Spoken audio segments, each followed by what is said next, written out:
तशद्दुद बंद करें।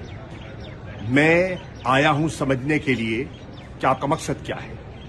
मैं समझता हूं कि हमें इमरान खान साहब को प्रोटेक्टिव बेल है और हाई कोर्ट की तरफ से है, उस बेल में आप गिरफ्तारी नहीं कर सकते। अब मैं खान साहब से मिलूंगा और मैं खान साहब से मशावरत करके फिर डीआईजी से बात करूंगा कि हमारा रद्द अमल क्या होना चाहिए और क्या होगा।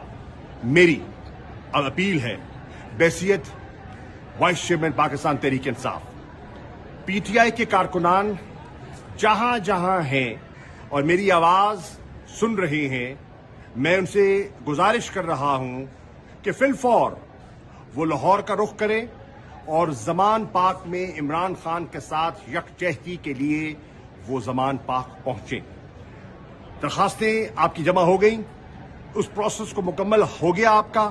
फिलफौर तमाम कारकुनान, तमाम ओहदेदारान, तमाम एस्पिरेंट्स, जो टिकट होल्डर्स, साबका एमएनएज, एमपीएस, सेनेटर्स से मैं अपील कर रहा हूं, दरखास्त कर रहा हूं कि सब मसरूफियात को तर्क करके वो जमान पाक फिलफौर पहुंचे।